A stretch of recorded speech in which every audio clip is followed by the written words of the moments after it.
Hello Mr. and Mrs. Case. This is Jack from Swindon Caravan Centre and I'm going to be doing the internal tour of your caravan because obviously due to current world circumstances we can't be too close to each other. But as soon as you walk into the door, on your left hand side there's going to be this little control panel here, which will pretty much do exactly what it says on the tin. First one you're going to be pressing is obviously this one in the top left, which is just a master for the caravan. So once you want power into the van like we have now, by all means switch that one on and then you can do so. All right. Obviously then you've got your water connection. So once you've connected that outside and want to start drawing that in, switch that one on there. That will obviously get the pump running, and then obviously it's good just generally run the taps like we have already.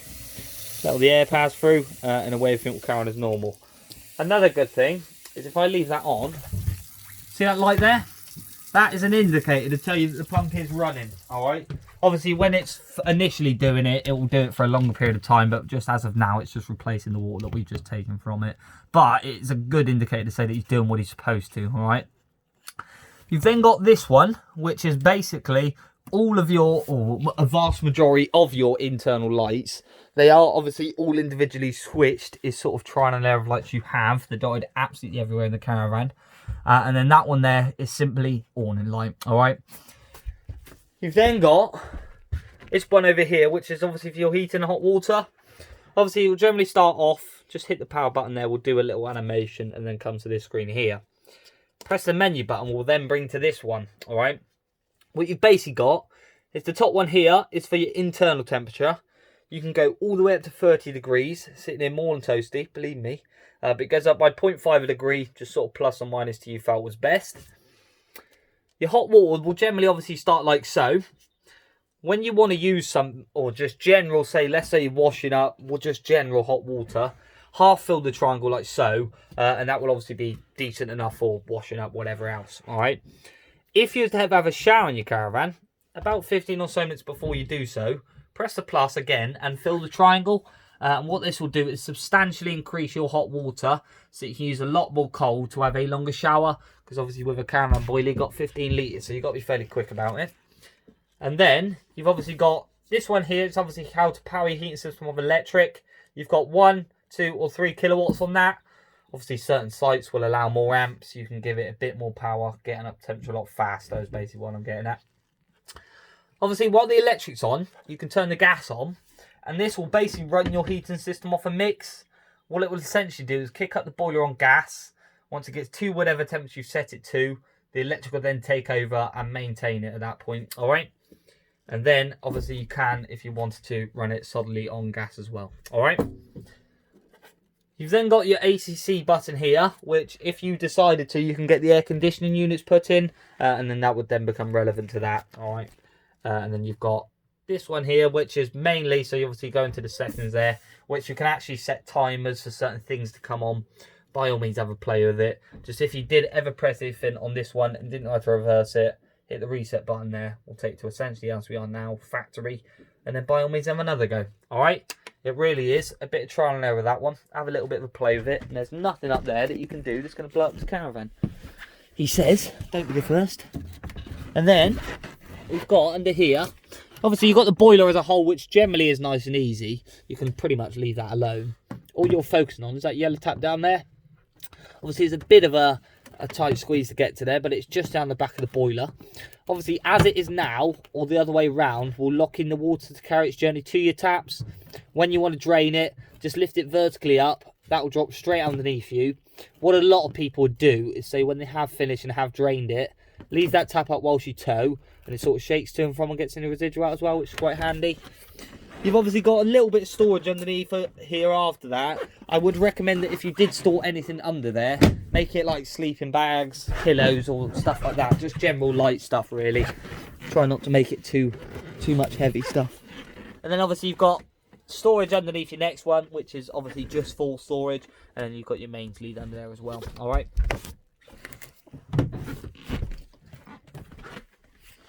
Then, obviously, we've got cooker, which will generally work as your household one does.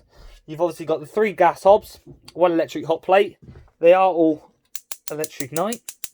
Alright. For obvious reasons, don't drive with that up. It may not be there when you come back in. Alright, and then obviously you've got this one here, which you actually have a little pop cap just there, which you can basically pop onto the top of there and stop the top from falling down onto you. And then obviously you've got grill panel handle, alright. And believe it or not, you're one of the very, very lucky ones and got 2 oven racks in your oven. For some strange reason, whenever you buy a brand new caravan, you only ever seem to get one. So I think you sound quite lucky. And then a bit of storage under there for your pots and pans and everything else. And then what you will have in this one just next door is again more storage and some bits and bobs, e.g. your draining board and sink cover. As well as you've got some gas taps. They are all on and all ready to go. Well, I've basically been told to advise people, if you do ever smell gas in this caravan for whatever reason, just turn it off by the bottle, obviously at the side there, rather than touching these. I would really recommend to leave these alone. There is a sticker there that will tell you which one does what, but I would generally say leave them alone as a whole. Alright. If you have a little look at your fridge then, obviously you've got 2 dials. One is decided for your modes, one's just a general thermostat. Obviously this one, generally, nice and easy really. You've got the top one, obviously being off. That one, obviously, as we are now, is mains hookup. Your one underneath that is off your car battery. So if you turn to and from a site, you can get it up to temperature and obviously switch it over to either gas or electric. And then obviously your gas side of things, probably more of a rarity that you do run it on gas. But if you did and say the bottle is finished and it's ran out, you switched over to a new one, you've basically got that little pilot light here to tell you when you ignite correctly. That red line will go into the green to tell you obviously it's ignited correctly.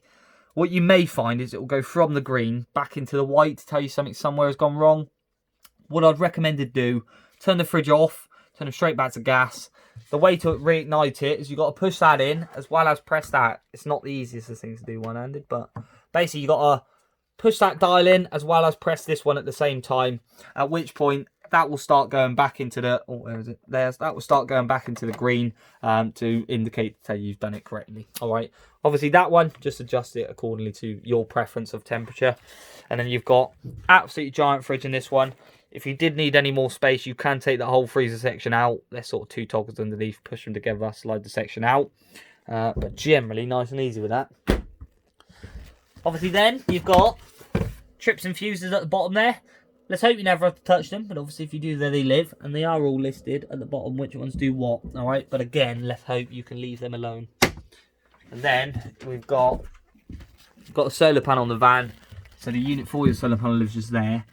As a whole, you won't have to touch this. I'd be very surprised if you did need to. All you're looking for is a lighting pattern on it. So obviously at the moment where we've got the hookup in, it doesn't have a purpose as of right now. But when it does, this first light here will go solid green to tell you that the panel is on and working, alright? And the one next door to it is basically a charge status light, which will either do one of 2 things. Blink green to tell you it's charging, or go solid green to tell you it's charged. And that is simply the LED colour pattern you're looking for. If you ever feel like it's not doing what it's supposed to do, you can look for that and generally go from there really. But again, I'd be very surprised if you needed to touch that, alright? If we go back towards the front, you've got, in this one, your TV amplifier and aerial. TV amplifier is all ready to go. You've got a few TV points dotted around, sort of plug in the way you can go. And then your aerial, the common thing to do with these anyway is follow the house. Let's hope you're not the first ones on site and if you find it yourself. But generally follow the house's direction.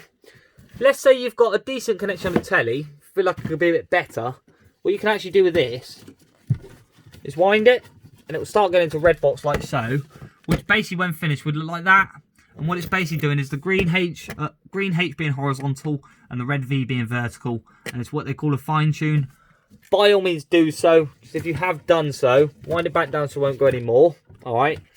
Obviously undo that, and then always bring them down and then keep that green box in the direction of travel. It sort of denotes the front of the air and makes it aerodynamic as such. And obviously tighten him up there.